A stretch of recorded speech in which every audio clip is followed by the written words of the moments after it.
Welcome to Conneaut, Ohio. Resting along the southern shores of Lake Erie at the mouth of Conneaut Creek, this beautiful town is filled with rich history and local pride. Join us as residents show and tell everything that makes their community a great hometown.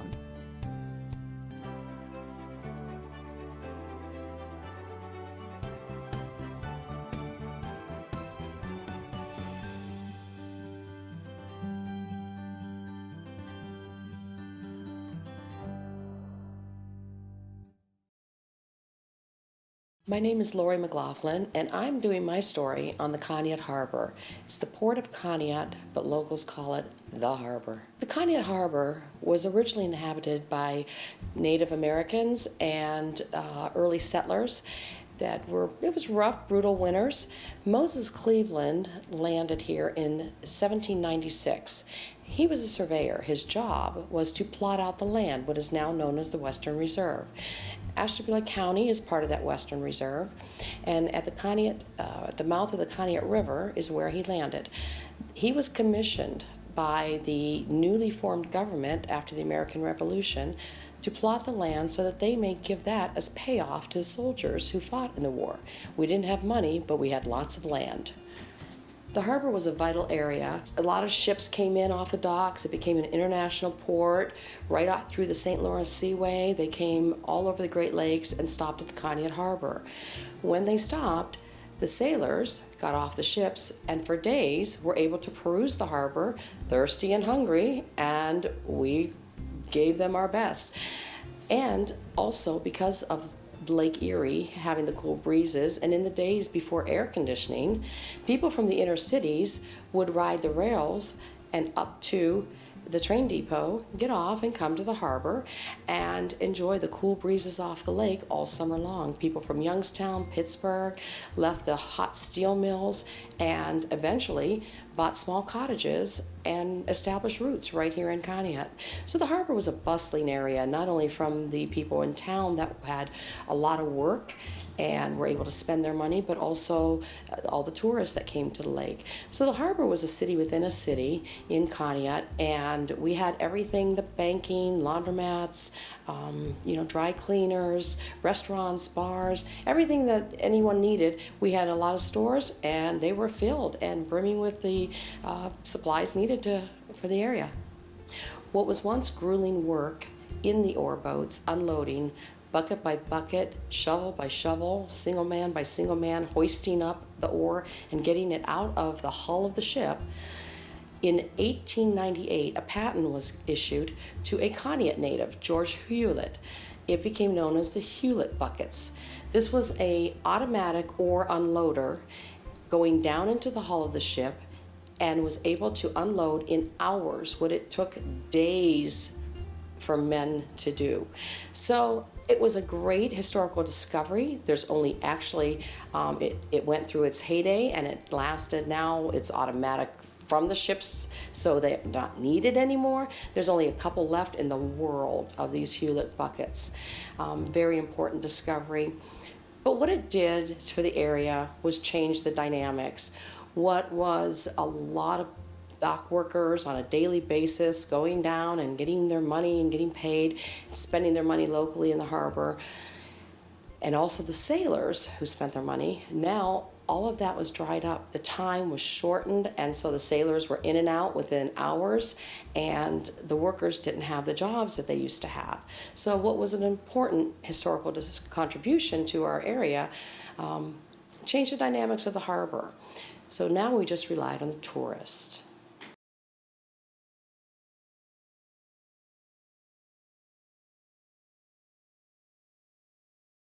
My name is Jim Suplee, and I'm a commissioner of the Conneaut Township Park Board, and that is my topic for today. The park was initiated by a vote of the citizens of Conneaut and Conneaut Township on November 2nd, 1926, and the initial acreage was purchased by issuing bonds for a purchase price of $61,000. After the park was incorporated, there were various work projects initiated, grading the East Bluff, putting in seawall, building stone bridges and embankments on the creek.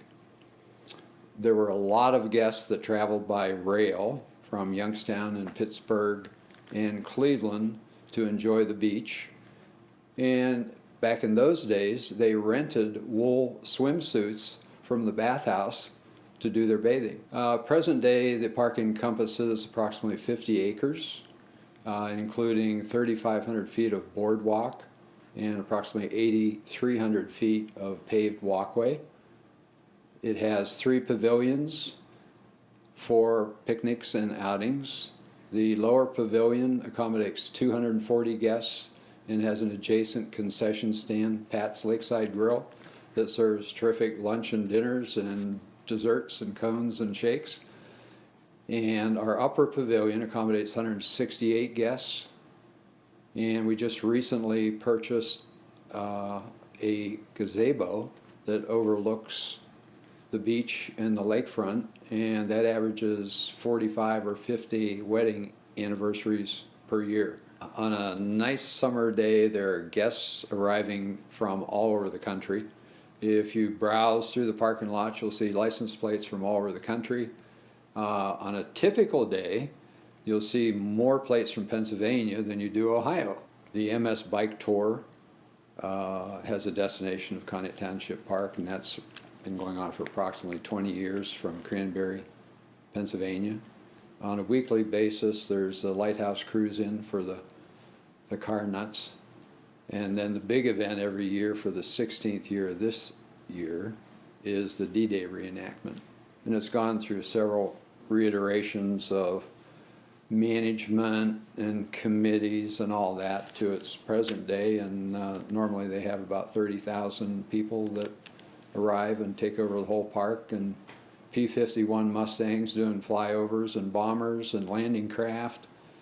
And this year there's going to be a tank battle with 7 or 8 tanks, so it's just keeps growing every year. There's no parking available in the park anymore.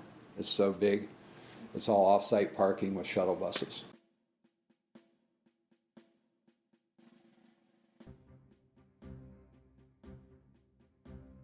My name is Chris Bartone, and I'm a board member for D-Day Ohio, and I'll be talking about our event. D-Day Ohio is probably the largest D-Day reenactment in the United States, and it's certainly one of the largest World War II reenactments in the United States.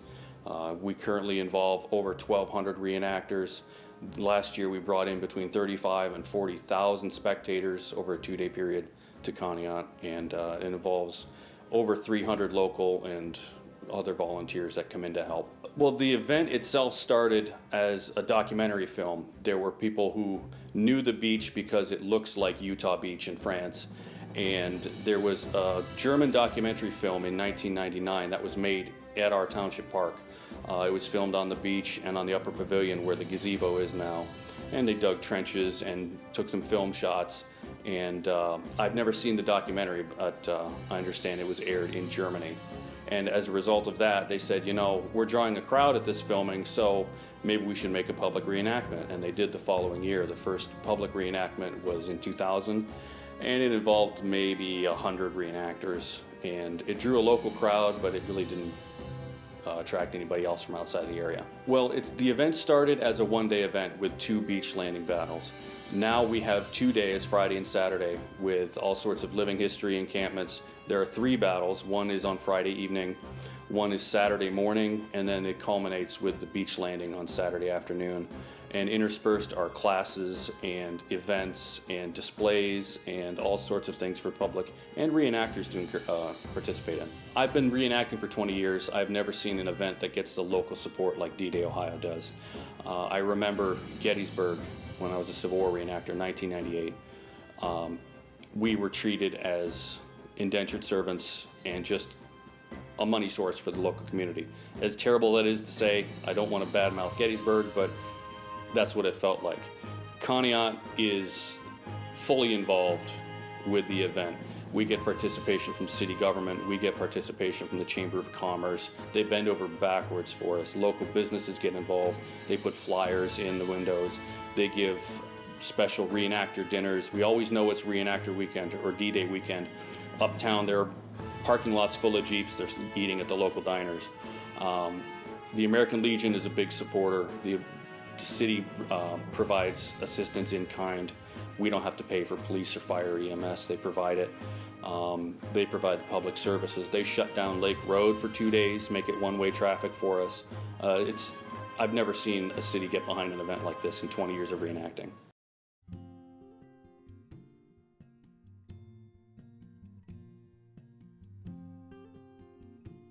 My name is Joe Raisin. I'm the chairman of the Conneaut Port Authority, and I'm here on behalf of the Conneaut Port Authority just to explain what we're doing down there in the harbor of Conneaut. The history of the lakefront, Conneaut for years was Pittsburgh and Conneaut Dock Company, lots of ore boats, coal, a lot of traffic on the Great Lakes came into Conneaut, and then also the harbor, the marinas started to form.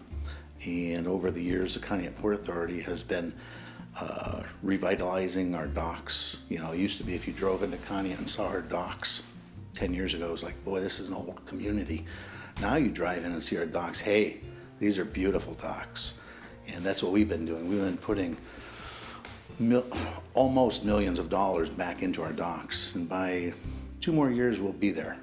And all of our docks are modernized floating docks. Restroom facilities, shower facilities, really neat place for boaters that come. I believe sometime in the 50s or possibly before that, the state of Ohio formed the Ohio Revised Code, which authorized the formation of port authorities. Our port authority is one of the older port authorities that was grandfathered under some of the older bylaws. But port authorities were created primarily our port authority was created to promote access to the lakefront and to aggressively pursue economic development. For many, many years, we've taken on the challenge of providing access to the lake we have to get our recreational channels dredged every 3 or 4 years. That's a lot of money to get that dredged out. And also, in the last 10 years or so, we've really taken on that economic challenge to try to get some retail development over the hill down there in Conneaut. Several years ago, I asked our board members that if you didn't have a boat and if you didn't want to come sit on an old bench on the public dock and look at the trees that blocked your view of the sun, what made you want to stop in Conneaut and spend $1 over the hill? And it really is nothing. If you didn't have a boat, you would go over the hill and right back up. So those are some of the challenges that we're facing. And we've just, several years ago, we decided to take one of our buildings back that used to be a restaurant, and we turned it back to, it's a barbecue joint down there. It's called the Breakwall. Doing very, very well. If you like barbecue, stop down there. We're also taking our maintenance building and going to convert that into either a restaurant, sports bar, winery, microbrewery, something along those lines. And it just is going to create a new atmosphere down there in the harbor. This is going to be a real attraction, we believe. The Port Authority, our board is made up of 7 appointees from council. And sometimes you have a harmonious council, and sometimes you have a very disruptive council. The one thing about the Port Authority over the years is we remain focused. We're very non-political, and we just remain focused on driving forward the city of Conneaut somehow, some way. And that's what we do. We just, whether it's helping out a company through some financing or some bonding or there's a lot of things that port authorities can do along with focusing on the harbor. We can help out 26 square miles with the Port Authority, and that's what we do. We just try to keep focusing on the good of the Conneaut, and that's us.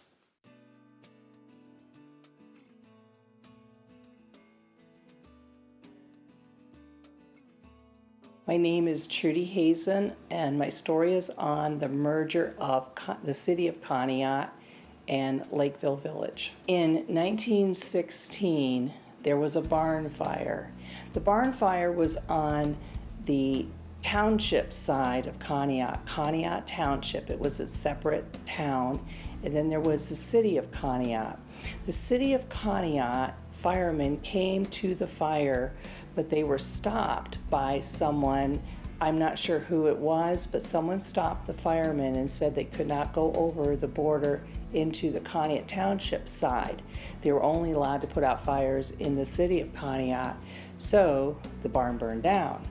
That started some bad feelings between the two towns, the township and the city of Conneaut.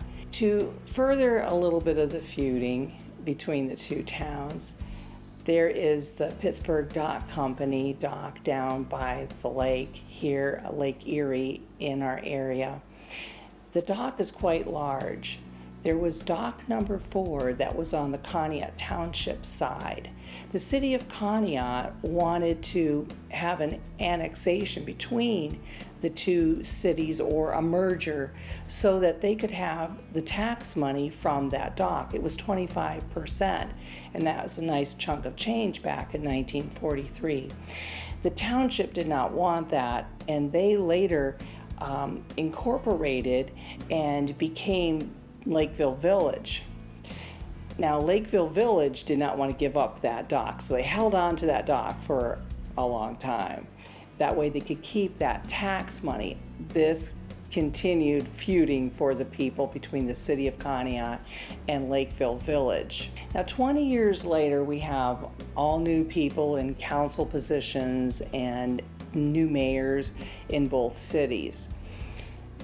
The merger idea came back up because there was some low unemployment within the village, and there was also low taxes. There was a smaller population. There was a little over 5,000 people in Lakeville Village, while there was over 11,000 in the city of Conneaut at the time. So they started discussing the possibility of a merger. Many people were for it. Of course, there was your opposition. So the first time they tried to merge, it didn't happen in 1960.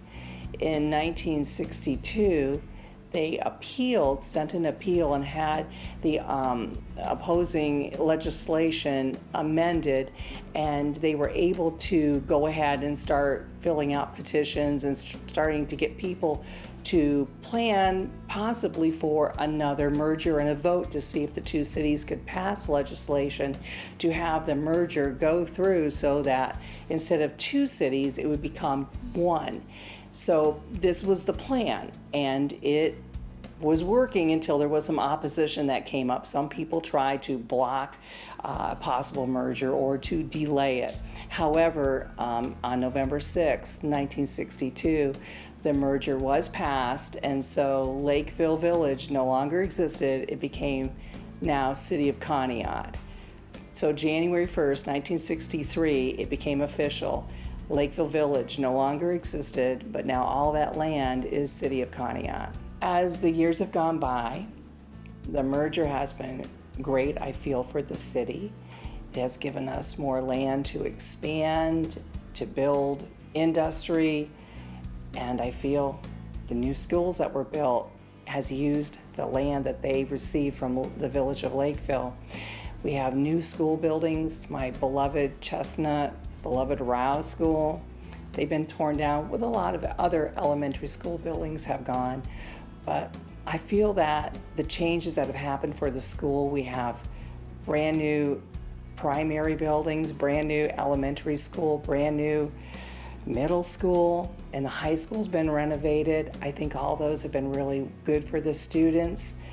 And I really feel that the friendships that I have made over the years because of the merger have lasted, and we're going to be celebrating our 40th class reunion coming up. We'll be having former Lakeville Village students and City of Conneaut students together, and that means an awful lot to me. So our town, the City of Conneaut, is my town.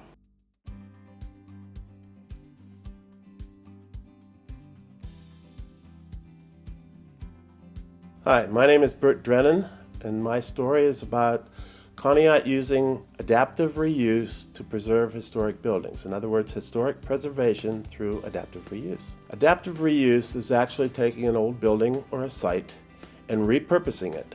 Reusing it is something that for which it was not intended originally. In a small town such as ours in Conneaut, we don't have a single organization that's responsible for historic preservation in Conneaut. Therefore, we've lost quite a few buildings over the years.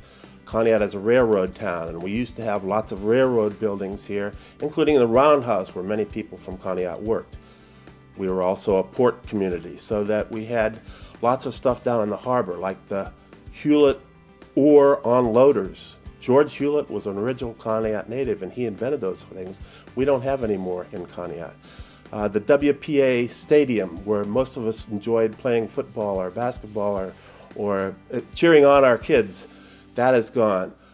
A lot of commercial buildings have been destroyed. But in Conneaut, we've managed to reuse a lot of our buildings. We've got 5 churches that I can think of offhand that have been saved. They're no longer used as churches, but they have been or will be used for something totally different. And those include Broadway on Buffalo Street, which is a church that is now used as a community theater group, small theater group. Kids perform there, musicals perform there, one-act plays, etc. Another one is the Heavenly Creamery, and that is an old church. They managed to save it, and they saved, including the building itself, all the stained glass windows, so that when you walk in there to get your ice cream cone, you can look at those stained glass windows. Another church that has recently been sold to the Conneaut and Ohio D-Day Foundation, that group is going to use the old New Leaf Methodist Church. It's got a beautiful sanctuary, and I believe they're going to call it the sanctuary. Another church is the D-Day Museum, which is an old Hungarian Reformed church down on Lake Road. There's one other church that I can think of that's going to be a music school. So again, we've got 5 churches that have been in the process of being reused for something else. Some of the other structures that are museums, we have saved. The Conneaut Area Historical Society now owns and has a museum in the old railroad depot. They also own the old Octagon House, and that is now a house museum. The New York Central Depot is now the Conneaut Railroad Museum. So there's 3 structures right there, besides the Reformed Church, that have been reused as museums. And the list can go on. The Conneaut Art Center was Kilpie Hall, which was a finished temperance center. It's been rehabilitated, and now it is the Conneaut Art Center, and it's the Center for Arts in Conneaut. The Lighthouse Keeper's House and the Coast Guard Station, both the lighthouse and the building itself are listed on the National Register of Historic Places, but now they're used as a private residence. The Kramer home, historically it was the Cummings home. That Cummings home has now been turned into Grandpa's Castle Bed and Breakfast, so another reuse of a historic building as a bed and breakfast. And there are other similar structures. Downtown, the Harwood block is now commercial storage. An old gas station, Chuck's Gas Station, which was the first 3-bay gas station between Cleveland and Buffalo on the old Route 20, is now a car sales office. So there have been lots of structures in Conneaut that have been reused and saved because of that reuse. And again, this is not because one individual or one preservation organization, but it's reuse by individuals that are interested in saving old buildings and reusing them for another purpose.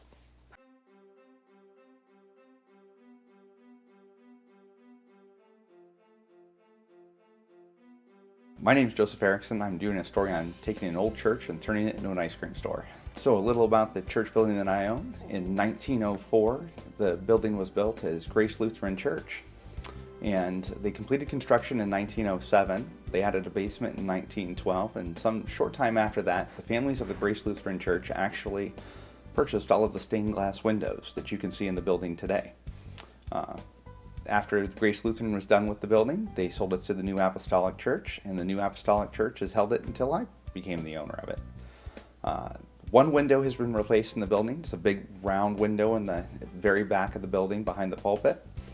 And that window was actually built by one of the members of the New Apostolic Church, and it's actually their old logo. One of the nice things about the building is that in the mornings when I come into work, the sun coming up over, on the east shines through that window, and it's just absolutely gorgeous when you walk in there in the morning. So the magic question is always, how do you turn a church into an ice cream store? And what actually happens is you drive by this absolutely gorgeous old building and you you see a for sale sign. So one day you decide, hey, let's go look at that. And you look and you walk around and you're like, wow, this is really nice. I'd hate to see all this history go away. So, somebody could do some nice things in here. But, you look at it and the price, and it's just not something that you can pull off yourself. So you drive by, and a couple years later, you're looking at it and you're following it, and the price is getting down where you're driving by going, somebody needs to save that building, because if nobody saves it, then it's just going to get bulldozed. It's, the price is down. So we just keep driving by saying, somebody needs to save that building. And one day, my wife and I drive by and say, well, are we going to do it or not? So that's how you end up owning a church. From there you move on, and we purchased the church, and we were just trying to figure out what we were going to do with it. And one day the insurance company calls and says, hey, what are you doing with that old church you bought? And you say, well, yeah, I haven't really figured it out. And they say, well, you have a month to figure it out, because you're going to start paying vacancy insurance at $2,500 a month. So you look into your wheelbarrow of things that you can do, and you decide you're opening an ice cream store. And that's how it happens. So now we have a church that's been completely remodeled, and we've turned it into an ice cream store. We make everything from scratch on site. So we have 24 flavors at a time, and we do about 150 different flavors throughout the season, so they always rotate. But the important part is that you can come in and you can see the 110-year-old church and pretty close to its original condition. So how does Heavenly Creamery benefit the community? I personally think that we've managed to save a piece of history that if someone didn't step in and save, it was going to be bulldozed, and then that would be gone forever. I mean, somebody may have bought the windows and they would be in their garage somewhere, but the history of the building itself would be gone once the building's gone. So we've managed to save that for the community.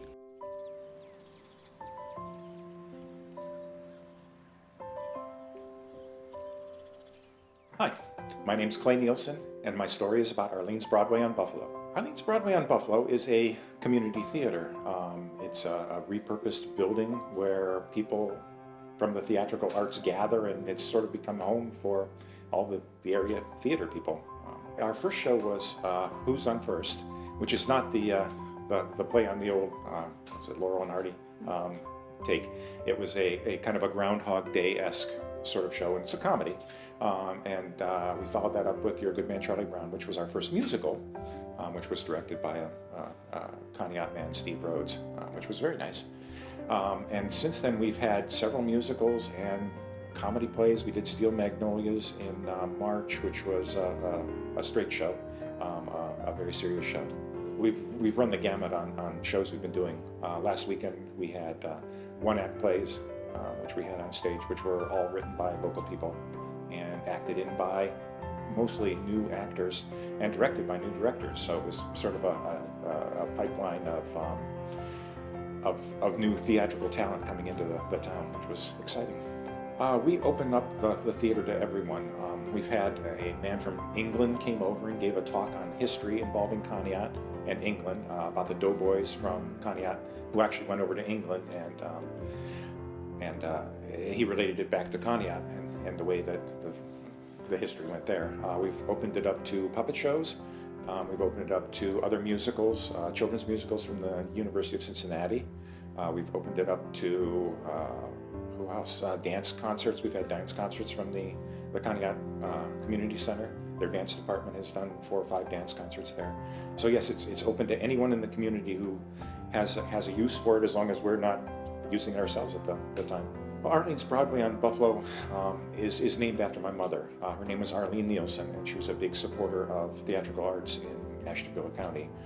She worked at the Ashtabula Art Center for years and years and years. She ran an art show in Geneva for years and years and years. And she encouraged just tons of people in theater and dance and other areas. And so it just seemed logical to name that after her. She would have loved the place. She passed away now, and my father has as well, and we use some of their artwork from their home to decorate the theater. And we actually have some of she was a big avid gardener as well. She had just flowers everywhere around the house, so we actually transplanted some of the flowers from there, and they're some of the things that are adorning the front of the theater. I think our mission is to bring theater to the masses. I think too many times now theater has become a thing that's looked at as being for the upper class people with lots of money to do. You look at going to a show in Cleveland, you can pay $100 for a ticket there. Even the local art centers around, some of the people around there, they're approaching $20 for a ticket, which is a lot of money for a lot of people at this time. So we've made it one of our goals to keep the price of admission to our shows low. So we charge $10 for adults, $8 for students. That's all of our shows. We charge that for everyone. So we want to get people in there that have maybe not had a chance to do things at some of the other theaters around the area. We want to bring in new people as directors. We want to bring in new people as actors. We just want to spread theater as far as we can and give people a chance to experience it in Conneaut.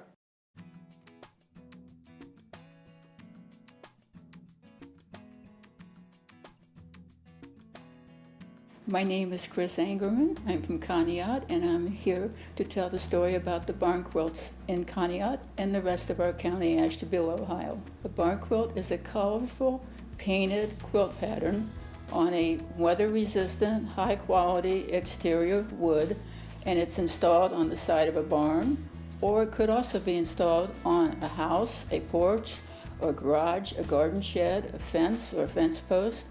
In 2001, the barn quilt concept originated in Adams County, Ohio, and has since gone across the United States. There are probably over 7,000 barn quilts across the United States, and our group in Conneaut got interested in it through the Friendly Quilters Club, brought in Susie Perrin, who has written a book about barn quilts, and we realized we wanted to have a quilt trail in our county. And in 2015, Ashtabula County became the 34th county in Ohio to have an established barn quilt trail. And a barn quilt trail is a documented map, usually, of where a person can go and see the barn quilts throughout the community.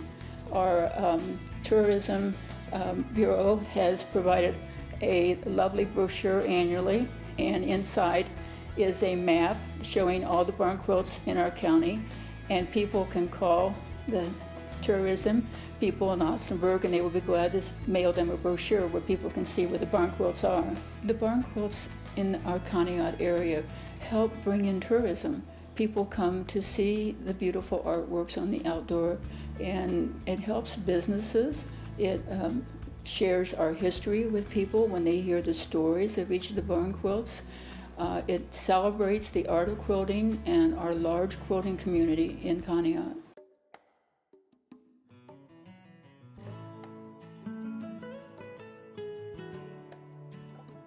My name is Glenda Lowe, and I'm doing my story on Ramblin' Rose Alpaca Farm. When we first bought the farm, the total farm is a 100-acre farm. There's 60 acres of woods, and there was 30 acres of hay at that time, and then the rest of it was just the barns and the old farmhouse. And the old farmhouse, the original section, was built in 1860, and it was not in very good shape. So we thought, well, we'll buy this place, but then we will bulldoze the house and we'll build a new house. So that was our full intention. Well, as time went by, we started liking the old house, so we kept the old house. But the 30 acres was in hay, and then the previous owners, they had had cattle there at one time. So really there was nothing on the farm but the 30 acres of hay as far as income and a crop went. So one evening we were watching television and we saw this infomercial, kind of like an infomercial on alpacas. Well, we had never heard of an alpaca before, and we thought they were cute little animals running around on the television. So needless to say, we started visiting some alpaca farms, and we thought, you know what, these animals are something that we think we could take care of as we grow older.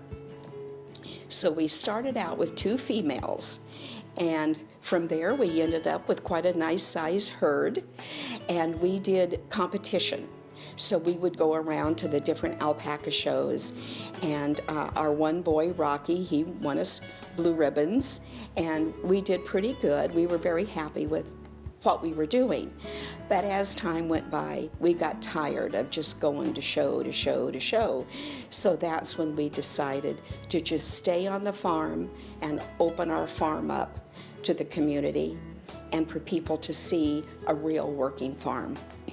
Okay, what I think that our farm brings to the community is, one, our little free library. We have people coming out there frequently to our little free library, and then we live in Amish country, and we really have a lot of Amish buggies that will pull in and use our little free library. And then the tourists love to come and see our barn quilt. We're part of the barn quilt trail. And homeschoolers, I am surprised at how many, each year I get more and more homeschoolers, because they will bring their children out, they'll bring their lunches. I teach the kids how to do needle felting, and they get to see an actual working farm.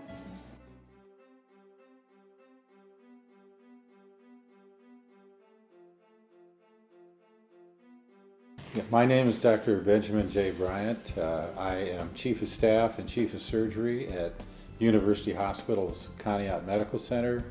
Today what we'd like to cover is some of the history of what is now University Hospital's Conneaut Medical Center. The hospital started with a donation of land from a resident who actually came to Conneaut in 1821. It was very successful, and he and his wife, that's John and Arethusa Brown, donated the land and a building, and it became known as Brown Memorial Hospital. Started in the 1800s as just a house. So it was very small, and it was a kind of a frontier town back then. But over the years it's grown, and I think one of the really significant things about this little hospital is that it has had tremendous support from the community through the years. There have been appeals, there have been events, and the community has really stepped up and made things happen. Kept the hospital open, expanded the facilities, got equipment. They really are invested in their hospital. University Hospitals did affiliate with Brown Memorial in 1997, and it became known as University Hospitals Conneaut Medical Center.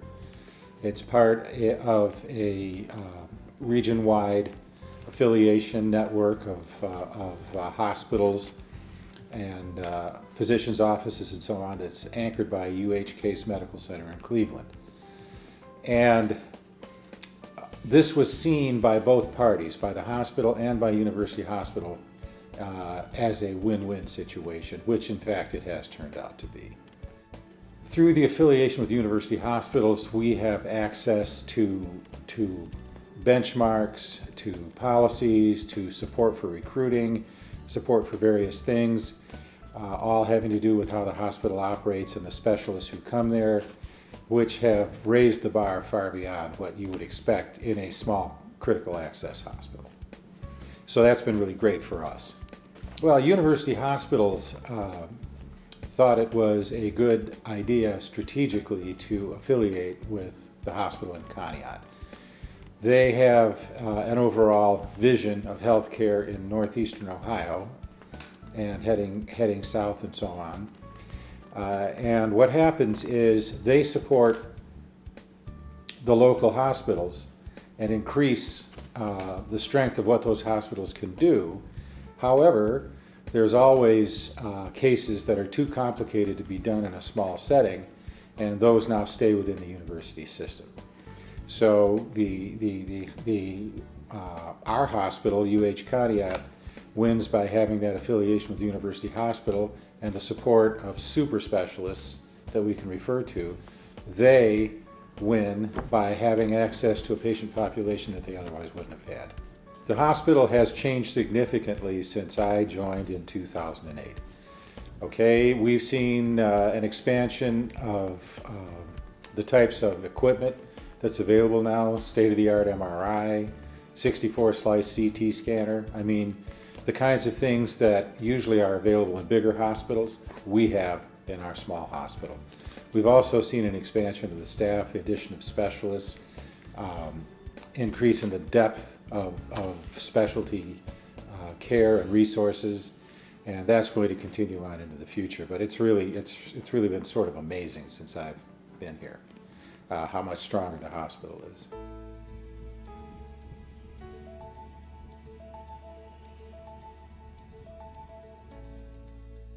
My name is Carl Robotham. I'm doing my story on the Astatic Corporation. The corporation was started back in 1931.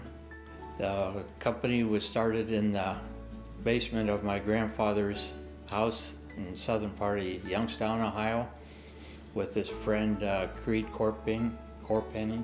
My grandfather's name was Floyd H. Woodworth. He was known in the industry as Woody. Both of these men were ham radio operators, and they were looking for a better microphone to do away with the static that they had produced when they were transmitting. They developed a crystal microphone using help from the Bush Laboratories in Cleveland. And so many of their friends wanted to purchase these, they decided to form their own corporation. They formed the Astatic Microphone Laboratory in Youngstown in 1933. Having overcome the problem of static on the microphones, that's where the name Astatic came from. During the Depression, they expanded operation quite a bit in Youngstown, selling to a lot of ham radio operators. They were producing microphones at that time, needles, and the cartridges for the record players.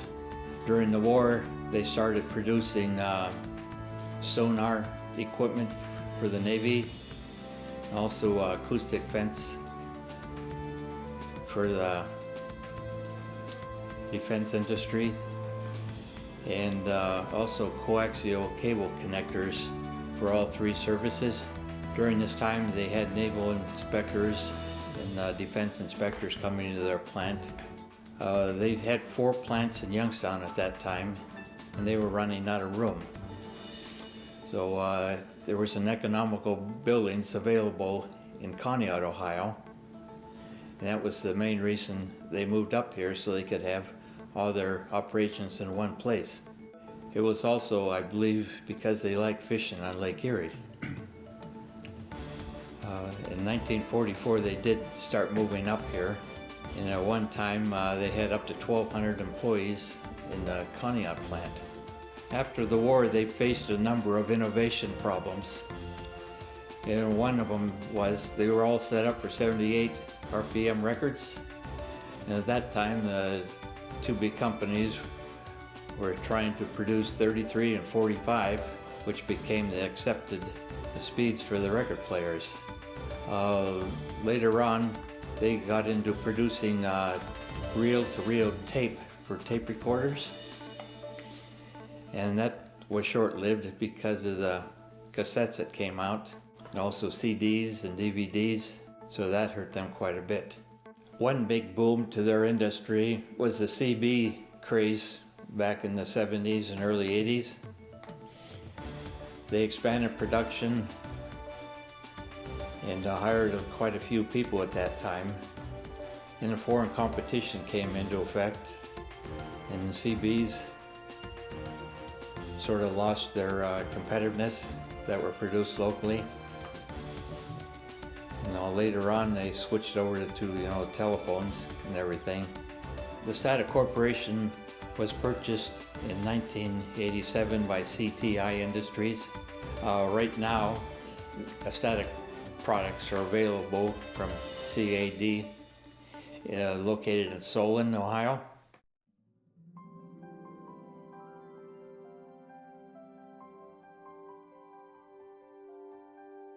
I'm Debbie Newcomb, and I'm on Conneaut City Council, and we want to talk about our Cable Advisory Board, which has a real strong history in providing public and education and government access channels to the community. It started back in the 90s with an agreement with the local cable company to have what we call a PEG channel, and the Cable Advisory Board was then formed to oversee the process. Of course, they're all volunteers, and they're a really amazing group of individuals who really try to promote Conneaut, all of our events, all of the good things about our community. The whole process was an interesting beginning because it was Henry O'Grandachek. I have to give him a lot of credit. He was a retired school teacher who loved to do filming. So we started with a VHS recorder and a very large video camera, taping events throughout the city and then showing them on our local access channel. We started out small. We had a small budget at the time.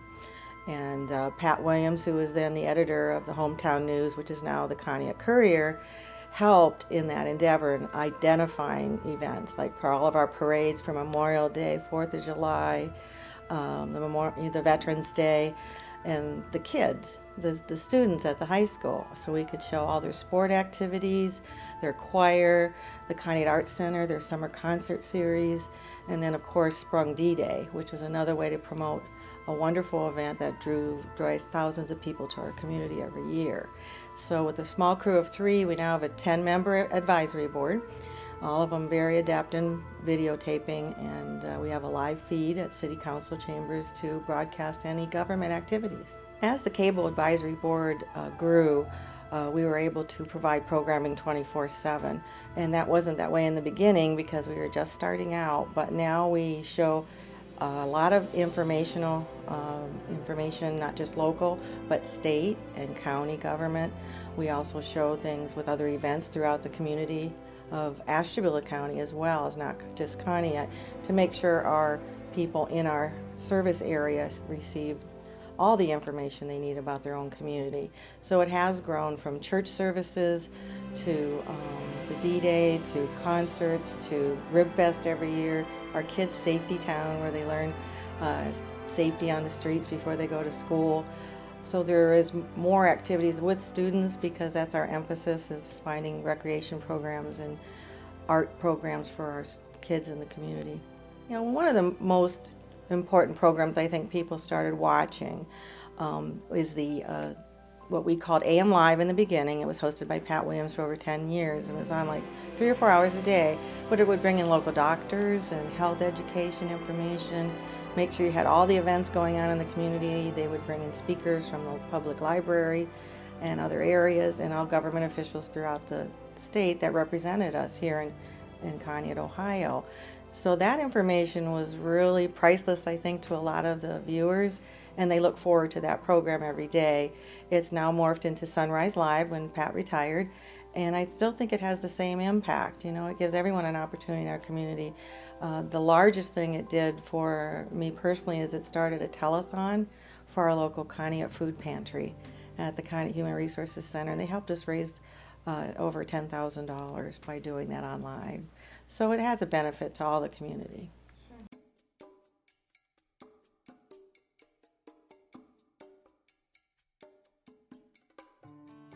I'm Stephanie Gildone, and I'm here to tell you all about the stained glass windows at the Conneaut Public Library in Conneaut, Ohio.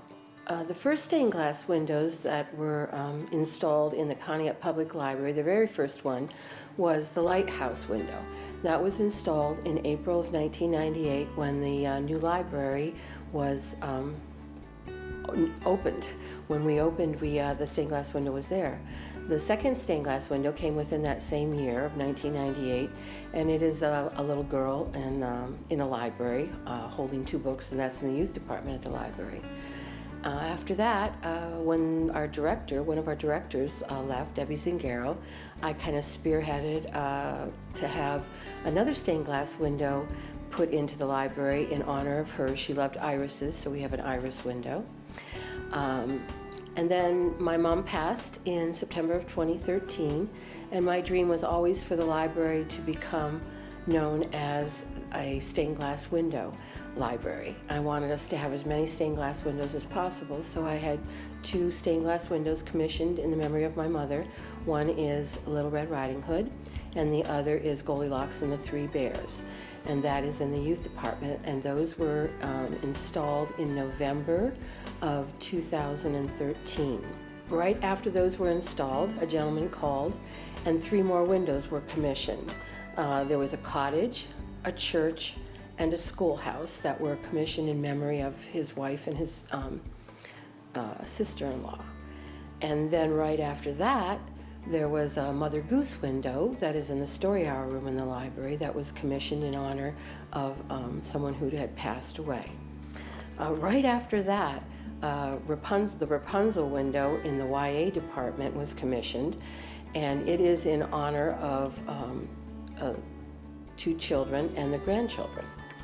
And then we have an angel with a child window that was commissioned right after that, and it's a beautiful window, and it was commissioned by one of the funeral homes in our town. And then right after that, the Ohio State window was commissioned, and that's right in our entryway at the library, and that was in memory of someone's husband. And then that same person who did the Rapunzel, the Ohio State, commissioned a Finnish good luck symbol, which is in honor of her grandmother, her grandfather, and her mother and father. So those are all the windows. We have 13 in the library right now. There is one that has been commissioned, is in the works, and it is a monk who is transcribing, and it'll say read, and that will be right in the entryway when you come in. Also, all of those windows have been created by John Sheffer, who is a local stained glass artist, and he does absolutely beautiful work. And in the works right now, we have 6 windows up top of the library, and a gentleman has commissioned designs for all 6 windows, and then he is going to purchase 2 of those designs. We have so many windows in our library that we had to make a schematic of the floor and all the windows, because we don't want to become kind of light locked. So there's certain windows that we aren't going to put stained glass in, so we had to go up, because we've just about used all the windows that we can on the ground floor, and now we've gone up. So hopefully by the time I retire, all of the windows will be stained glass, and it's very exciting because it's a dream of mine.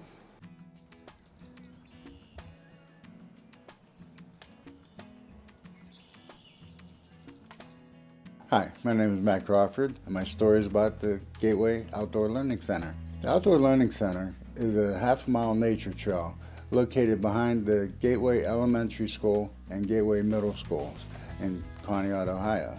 And it's a trail that everything is identified, all the ferns, the flowers, the trees, the habitat for the wild animals. I grew up in the outdoors, and we had a cabin in the woods with 400 acres, and we didn't have video games. We didn't have computers, we didn't have cell phones. And I see kids, they don't know, to get outdoors. And I thought it would be fun. The school had all this property that was being underutilized. And I thought it would be fun to get the kids outdoors, and if we could get the teachers to use the curriculum, to tie the curriculum to the outdoors, and through the Common Core, it's a win-win all around. And we did it. We ended up buying water testing kits. We ended up buying the school cameras. We ended up buying them simple things such as just clipboards, seat cushions. We have we call it an amphitheater. They call it the science circle, and it's cement benches to seat 34 students and a classroom environment, and they carry their cushions out and they sit out there and they do their outdoor activities, and they love it. The community support that we've received is just amazing. Without the community support, we wouldn't be where we're at. Because last year alone, we've put over $6,000 into the trail. Through the water testing kits, through cameras, through benches, through just when we have our cleanup, we have a spring cleanup every year, and we get lunches donated to us. We get dilly bars donated. We get T-shirts donated with a volunteer logo. But when you add it all together, we spent over $6,000 in-kind donations or directly, through grant money and through direct sponsorship. funds being raised. And that's a lot of money. That's a lot of money for a nonprofit, small operation like ours.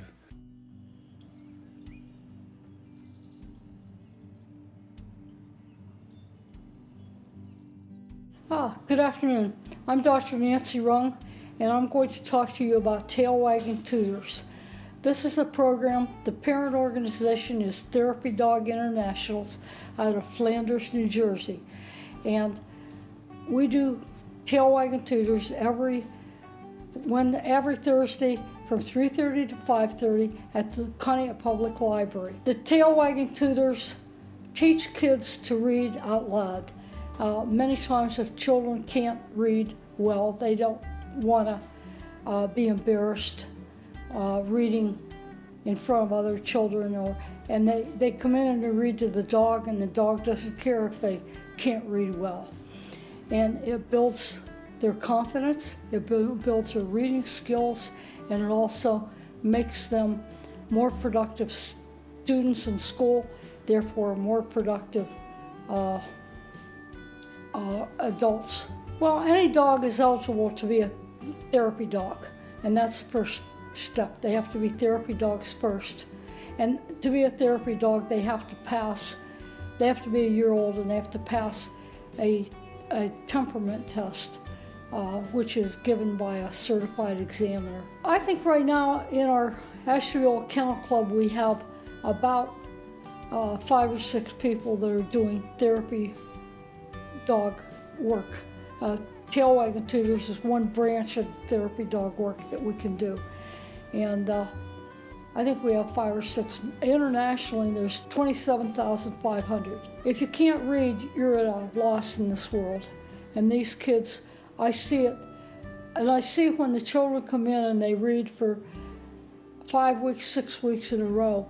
I, who am not an educator, can see their improvement. I think that's important for the young people. They've got to learn how to read.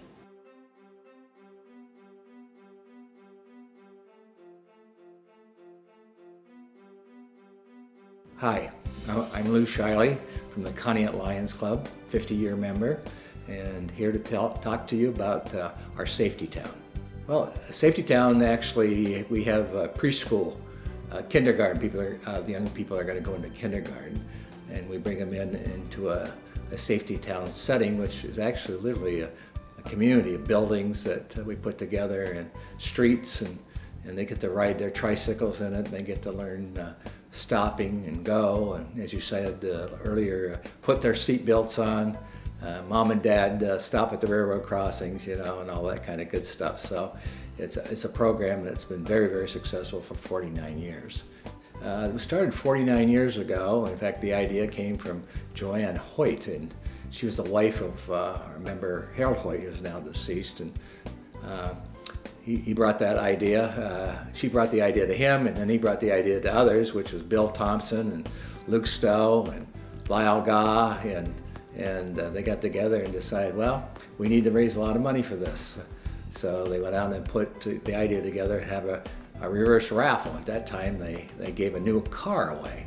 Well, the price of new cars, needless to say, went up in value in the 49 years. So now we give away at a reverse raffle, so a cash prize. So, and that's how it all got started. And a lot of work and a lot of effort by a lot of guys over the years, and now a lot of guys and gals. So, well, they have classroom instruction also.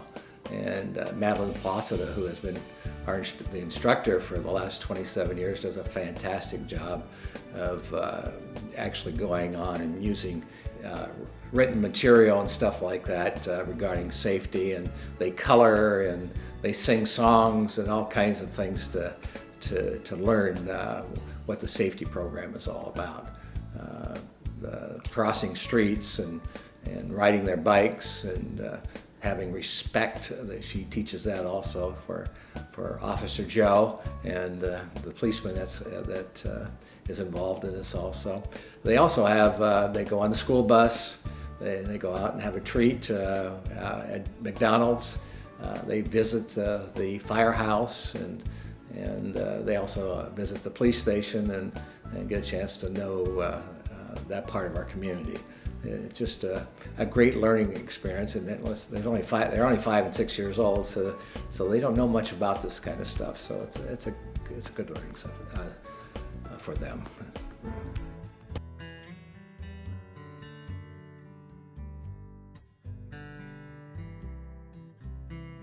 Hello folks, my name's Lonnie Hutchins. Today I would like to take a moment of your time and just talk to you about what we call the LEAF Project. The LEAF Project is a community action program that was started by the Methodist Church community in Conneaut, and we went ahead and thought, rather than go on mission trips out of town, why don't we try and do a mission trip in our own community? We have people that need help here.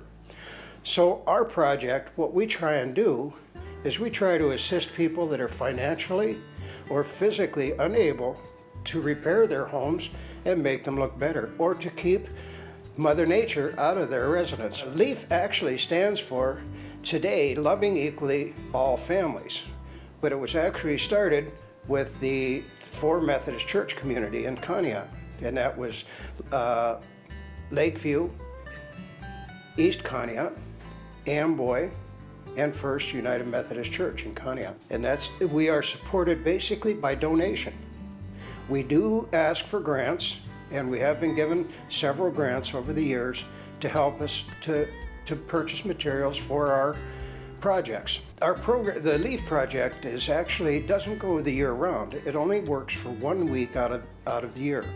This year it'll be July 18th through July 25th, I believe. And we have groups that will come in from out of town, and they will stay at one of the local churches, and each day they will go out and do their work. We work on Saturday the 18th, then of course Sunday is the Lord's Day, we take Sunday off. Then Monday we're right back at it at 7 a.m. and we work till 5 p.m.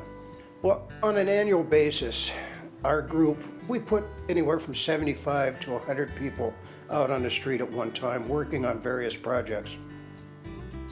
We took a look at a home where the roof was leaking, and when you have something like that, that's something we try and take care of if we can.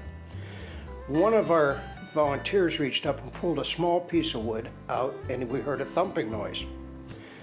Didn't know what it was kind of wondering. So what we did is go inside and we take a look and see what happened.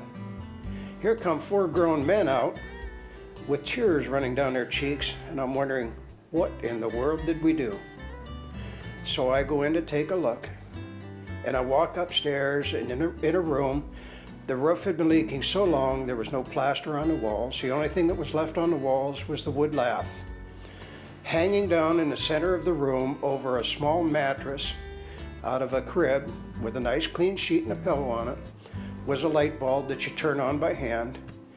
And I looked over on the wall and saw a picture of Jesus. That meant that we were supposed to be there. We were supposed to do that project.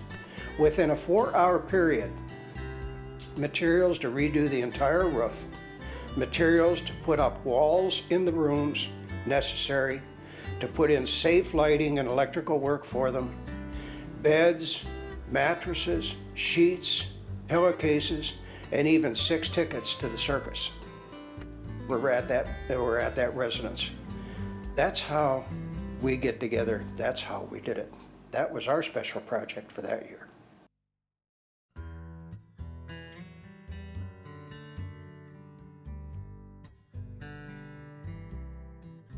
My name is Mary Lardy, and I'm here to talk about the Underground Railroad. My story started when our dog Fiona dug up a Civil War button in our backyard. Finding this button made me curious as to the link between Conneaut and the Civil War, and led in turn to the Underground Railroad. When Fiona dug up the button, I took it to a friend of mine who was a reenactor, and he authenticated it and said it was a Civil War button, Union, from a jacket. How that evolved was I started doing research on Conneaut's connection to the Civil War and found out that there was a huge history here as far as abolitionists and Underground Railroad routes, because in the state of Ohio there were over 3,000 routes. 3 came into Northeast Ohio. The primary one for Conneaut from the slave states of Virginia and Maryland came right into Columbiana County, into Trumbull, into Ashtabula County, and then right down Route 7 up into the South Ridge and then into town, with safe houses along the way. Conneaut was a hotbed of abolition, and there is a big difference between anti-slavery and abolition. Anti-slavery is more of an attitude where you are against slavery, but abolition is doing something, being proactive about the slavery. So up on the South Ridge where Reverend Rufus Clark had his church, the Free Will Baptist, many people were there for Confederation in 1839. And Reverend Clark had been preaching anti-slavery sentiment for well before the Civil War even started. But he also had a safe house up there too, where he hid slaves in the crawl space of his church. There were safe houses all the way down Route 7. The slaves that came through Ashtabula County had to be very careful because in the Andover area was a group of men called the Copperheads, and they were precursors to the KKK. And during the fugitive slave law, these men were allowed to capture slaves and bring them back and get the money that they would get for having returned the slaves to their masters. So the safe houses all the way down Route 7, the women fed them and clothed the slaves. And there is to this day, up on the South Ridge, which is now the Farnham area, there is an old house that reputedly had a tunnel that led from the house to the parsonage, which is about 500 feet away from where the church stood. And today that's now the Southridge Baptist Church. As the slaves moved down Old Route 7 into town, there is on Main Street a beautifully preserved home from 1838, and Conneaut should be very proud of this home, where it has been documented in many places that slaves were kept in the basement. In fact, Hiram Lake was a prominent citizen in town. He owned a lumber company and a lot of land, and his stepdaughter would come home from college and notice that in the basement there were a lot of slaves being ready to move on. If you go to the back door and into the kitchen, there is about a 3-foot by 5-foot wooden door in the floor with a brass ring that when you open it, you can see into the basement and then see where the tunnel went under Liberty Street to the Conneaut Creek. So once you went through this tunnel under Liberty Street to the Conneaut Creek, the slaves were put on boats and taken down the creek to the lake, where they were then brought over to Canada. When the slaves got to Conneaut Creek and they were put on the boats and they were taken to the Woodworth Road area, which is very secluded, very wooded area, there was a captain, a cargo boat captain named C.W. Appleby.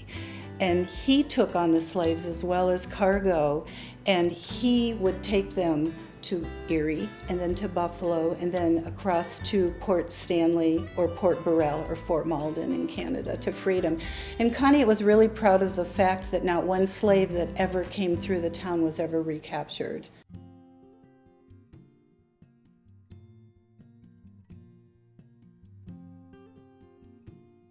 Well, I'm Peg Tuttle, and I'm the present owner of the White Turkey Drive-In now. And today I'd like to tell the story of the White Turkey Drive-In and how it became what it is today. And it's truly about a one man's dream. It was Eddie Tuttle who really wanted to have his own place, have his own business. He worked for the railroad. He didn't like working the railroad because it took him away from his family a lot. And they raised turkeys. They, at peak time, raised 1,200 turkeys a year and then would butcher them and process them and then sell them to local people for Thanksgiving. And in that process, they always were left with a large turkey. People don't want a 30, 32-pound turkey. So he kept thinking there's got to be a way to market that. And how that came about was they were on a fall trip in '51, and they came across a Richardson Root Beer franchise. They weren't aware of it. They saw it. They stopped. They spoke with the people at the time, and they really made friends. They were long-term friends, and they hooked them up with Richardson Root Beer out of Rochester. And the process became a true dream come true for Eddie. It was a way for him to get into business. It was a way for them to market their turkeys and be independent and be home. And so that's how they started. They started looking for property on Route 20 because at that time the main route in this area was east-west 20. Went from, I believe it started in New York someplace and goes clear to the coast of California. So he knew it was a good location, looked for quite a while and couldn't find a piece that he could afford. So Grandma, my mother-in-law's mom, said, why don't you build it in the raspberry patch? So hence the White Turkey Drive-In is in the raspberry patch. And so they started building it in the spring of '52, and by the end of May, they were built. They had an operation. They hadn't come up with the turkey recipe yet, but they figured they'd start roasting them and figure out something. And within a year, they had the turkey recipe that we have today.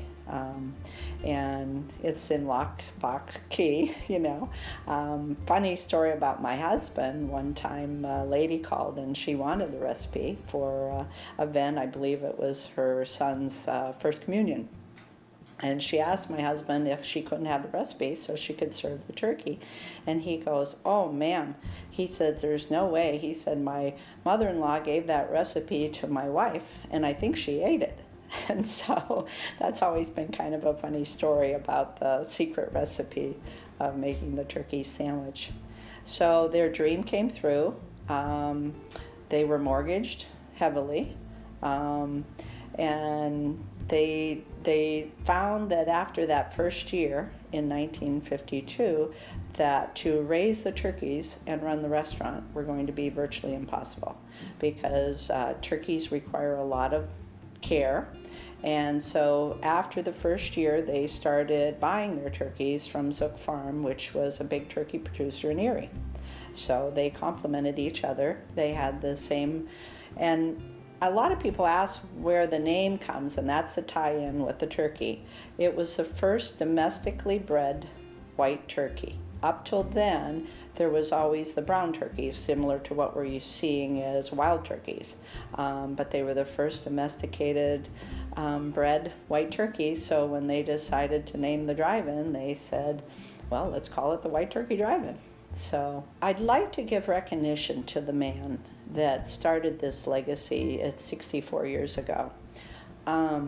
They borrowed against everything, went into debt, gave up a good paying job on the railroad to follow his dream.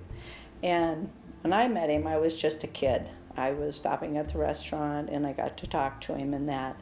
And I've always said he was probably the most optimistic man. I mean, if it was a rainy day and they hadn't had one customer, he'd say, well, there's tomorrow, And then he always told me, he said, just remember, if it's not broken, don't fix it. And that's been kind of my claim after I took it over in '81 from them. And when I get a brainy idea to change something, I step back and say, no, we have to keep it the same. And that legacy is what's brought me to this point with the business, because I have people now come because of its age. This is 35 years for me.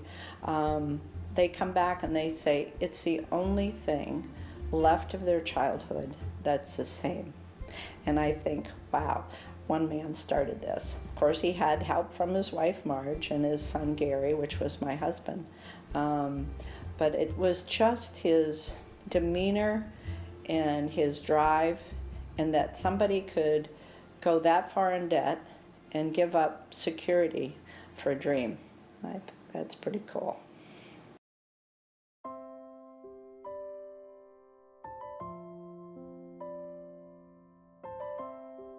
My name's Deanna Fleischman, and I'm the Executive Director for the Villa at the Lake in Conneaut.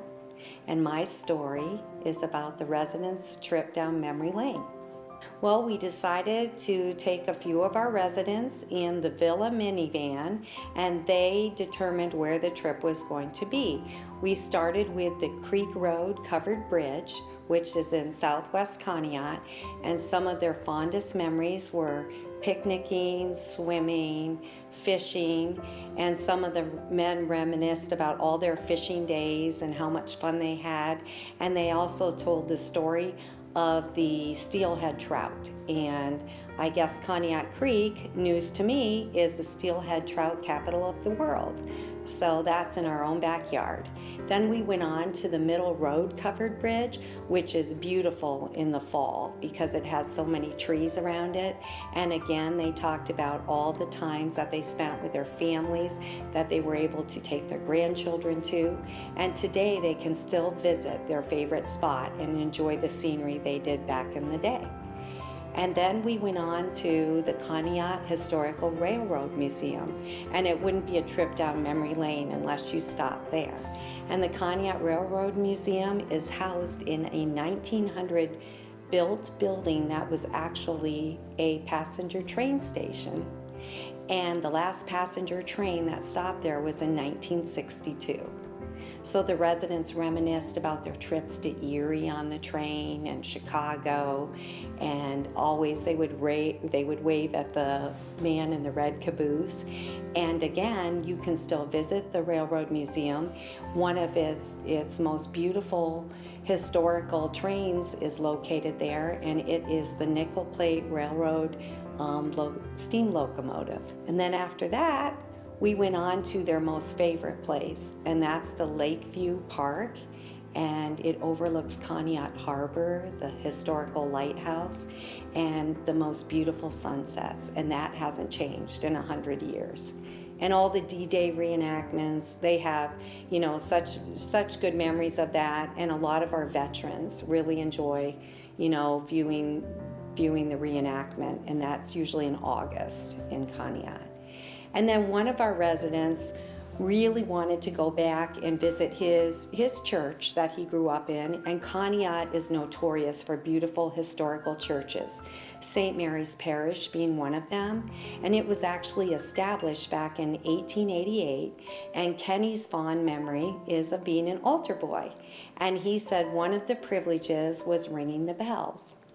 And actually, it was Father Murphy that purchased the first bell back in 1897, and it was $420, and he donated it to the church, and many of the parishioners had donated the stained glass windows that still stand in the church, and they're as beautiful as they were, I'm sure, over 100 years ago.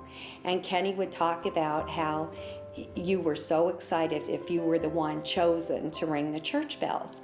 And he said the bells would chime, according to him, at 6 a.m., noon, and 6 p.m. daily. And he said that actually the citizens in the community would set their watches and their clocks to the church bells.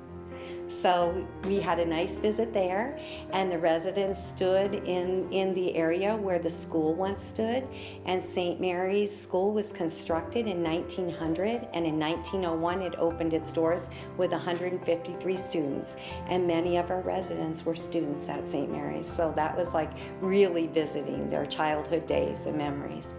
Then on the way home, it was brought up in the van that Conneaut had a mini-series filmed back in 1977, and I believe the film debuted in 1978. So we had a little Hollywood brought to Conneaut. And Joni was telling us that she was an extra in the film, and it was filmed in Conneaut and Kingsville in various places, but one of the places was what is now the Conneaut Community Center for the Arts.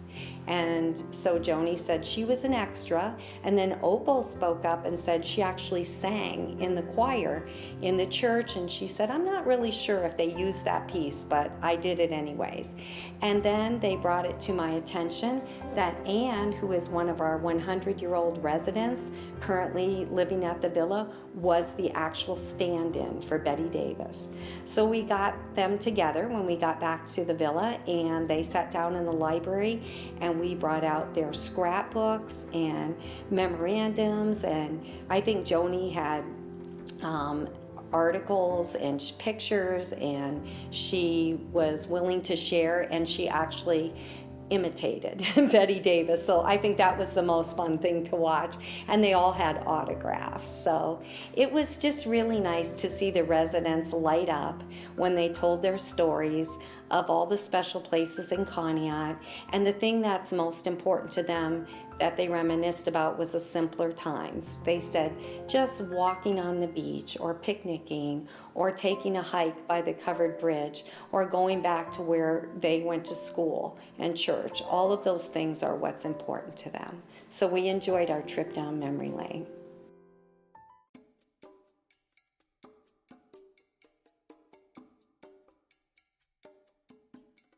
Oh, what I like about Conneaut. Well, Conneaut's a jewel.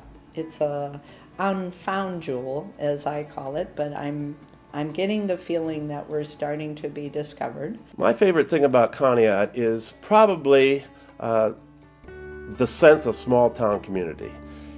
We are less than 10,000 people, I believe now, but we are a cohesive unit. The downtown, you know, is a downtown. The harbor, you know, is the harbor. You can walk down the street and see people. And again, because I'm talking about historic preservation and adaptive reuse today, I think it's very important to the community that we've managed to save some of the historic fabric of our community for future generations, and so that Conneaut will continue to be a wonderful place to live and work and play. I would say my favorite thing about Conneaut is that it's a small town, so you don't have some of the issues that you have in a bigger town, and you know, everybody knows everybody, so it's pretty friendly in that regard. And I like the small town living part of it. I worked at the Conneaut Telephone Company, and I could be to work in 10 minutes or less every day, which was quite nice. It's a really small town feel, but you can get to a big city in an hour. We're an hour from Cleveland, you're a half hour, maybe 40 minutes from Erie. You're an hour from Youngstown. The airports are close, but you can live out here and have that small town feel. You're not crowded. There's things to see. We've got the lake. We've got all sorts of attractions. We've got museums now. D-Day, Ohio is starting a museum. We've got the Railroad Museum. There's just a lot to do without the hustle and bustle.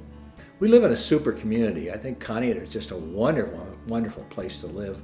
I chose to come back here and start my career in business, and have made a nice living for my wife and myself. And it's nice to go down the street and have someone call you, "Hi, Mr. Shiley, how you doing?" or vice versa. I can say, "Hey, Joe, how you doing today?" And that's a good thing, and that's what small towns are all about. My favorite thing about Conneaut is Conneaut Township Park. My favorite thing about Conneaut is definitely the quilting community.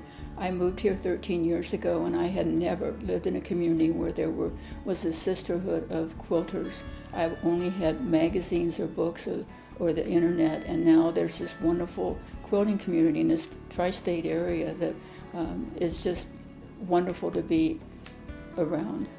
My favorite thing about Conneaut, I would have to say it's family. We have a very large extended family, and most of them are actually still in Conneaut.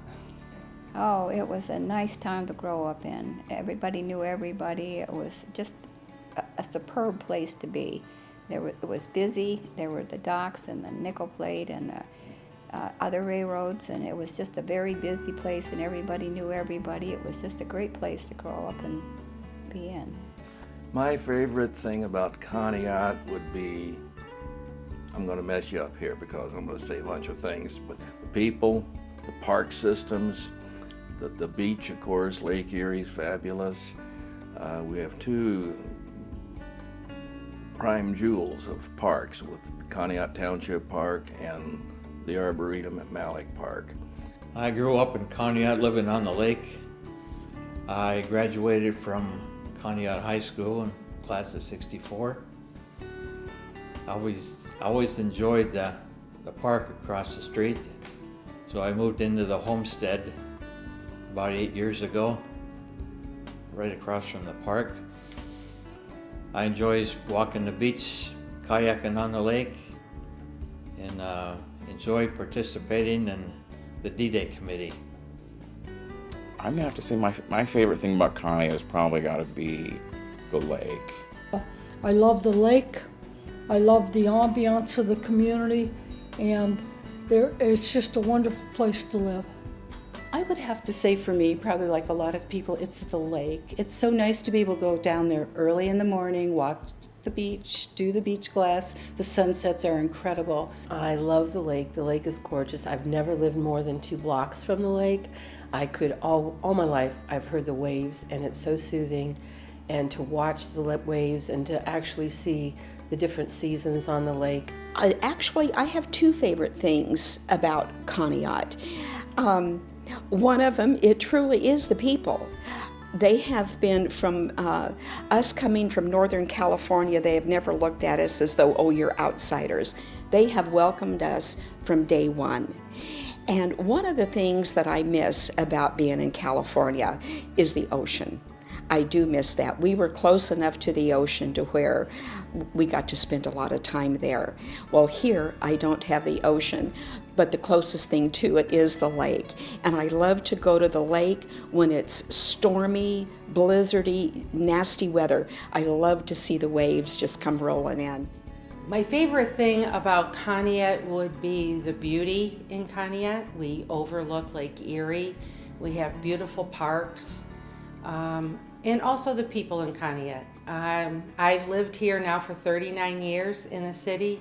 I've made a lot of friends, learned a lot from a lot of people, and I think really the jewel in Conneaut is really not only the beauty of the scenery and the countryside, the lakeside, but also the people that live there.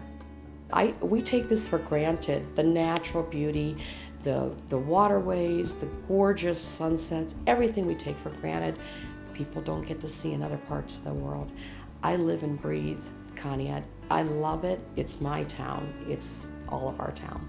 My favorite thing about Conneaut, there's so many, but it's the people here, the friends, the family, and living on beautiful Lake Erie. I mean, I couldn't ask for anything more. My favorite thing about Conneaut is its people.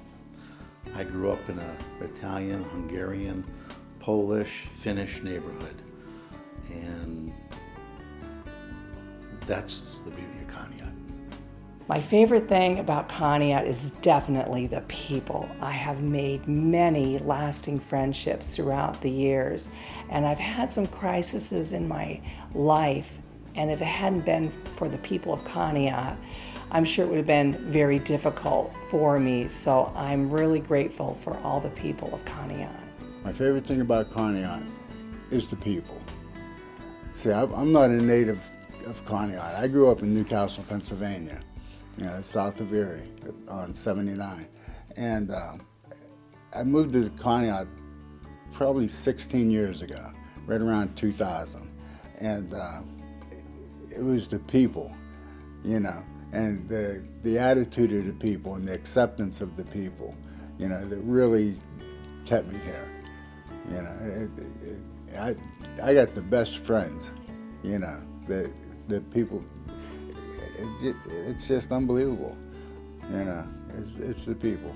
What it is it just seems like no matter what happens in our community, the community will pull together and they'll bail somebody out if they're in trouble financially or something on this order. There's always somebody that's able to assist someone else and willing to assist. The people of Conneaut are very special to me. They're very kind people. It's almost like a lot of the more frenetic things that you see going on in the cities don't really affect us. So it has a lovely, charming, small town atmosphere, and that comes from the people. I thought about that. I think my favorite thing about Conneaut is how accepting and grateful all the people have been for the things that we've done here. I don't think a week goes by that somebody, if I'm out mowing the lawn there or something like that, somebody will stop by and say, thank you for doing this for us. And I'm just blown away by that, because we do it for ourselves too, because it's sort of like, hey guys, I got a playhouse. Let's go ahead and put on a play. It's kind of like the Little Rascals. So, and that's what it's been for us. It's like, I've always wanted to do this show. We've got our theater now. Let's do this show.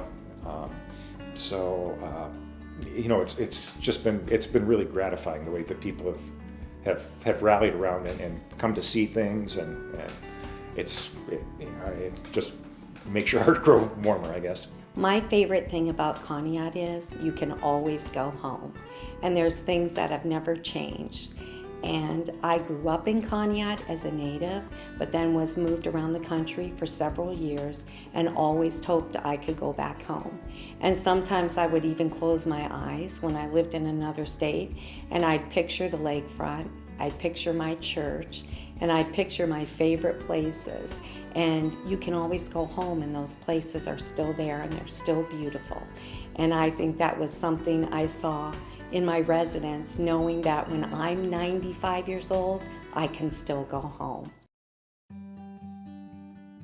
Our Town Stories from Conneaut is brought to you in part by the Conneaut Dairy Queen, located at 1009 Main Street in Conneaut, offers a variety of soft-serve ice cream treats from cones to shakes to sundaes, as well as classic burgers and fries. Conneaut Dairy Queen is locally owned and operated and has proudly served the Conneaut community for over 60 years. DQ is fan food, not fast food. University Hospital's Conneaut Medical Center, a critical access facility providing a comprehensive range of inpatient and outpatient services. University Hospital has been a part of the Northeast Ohio community since 1866. Conneaut Medical Center, a community-based, not-for-profit acute care facility, has provided health care to the families of Conneaut and its surrounding communities since 1922. More information on the mission to heal, to teach, to discover is at uhhospitals.org. Villa at the Lake, a Randall residents assisted living community where relationships are more than simply interacting with others. Villa at the Lake strives to tailor experiences and anticipate opportunities and to innovate solutions that address the expectations of seniors and their families. The mission of Villa at the Lake is to create senior living experiences worthy of our parents and grandparents. More information is at randallresidents.com. White Turkey Drive-In, a stroll back in time. If it ain't broke, don't fix it. This quote was the motto of White Turkey Drive-In founder Eddie Tuttle, who believed that a restaurant could stand the test of time through hard work and high quality. Features like a hot shredded turkey sandwich and the signature Richardson root beer float have kept the White Turkey Drive-In a summer destination since 1952 and still family-owned and operated. More information and a menu is available at whiteturkey.com. Bear Creek Farm Bed and Breakfast. Nestled in 100 acres of Ohio woodland, Bear Creek Farm Bed and Breakfast offers 3 elegantly decorated rooms with private baths and a guest cottage. Located on the Ashtabula County Covered Bridge Tour, Bear Creek Farm Bed and Breakfast is a non-smoking, pet-free destination. Enjoy the quiet of the country, stars overhead, wildlife, a 3/4-acre pond, the nearby wineries, events on Lake Erie and Conneaut Beach, and of course, the Covered Bridge Tour. Country elegance in God's creation. BearCreekFarmBnB.com or 440-813-1635. Pizzai Cafe. Founded in 1934 by Italian immigrants Tony and Mary Pizzai, Pizzai Cafe offers a classic Italian menu, including gourmet pizza, lasagna, and fresh-baked desserts, as well as local microbrews and a selection of wines and spirits. Located in Conneaut, Ohio, Pizzai Cafe is proud to have served the region with Italian specialties for over 80 years. Information's at pizzicafe.com. North Coast Flight School, located at 1603 Asbury Road, offers drones and drone flight school. Information's at 814-923-8801. Our Town Stories from Conneaut is also brought to you in part by Ashtabula County Medical Center, Conneaut Area Chamber of Commerce, Conneaut Port Authority, Conneaut Savings Bank, and viewers like you. Thank you.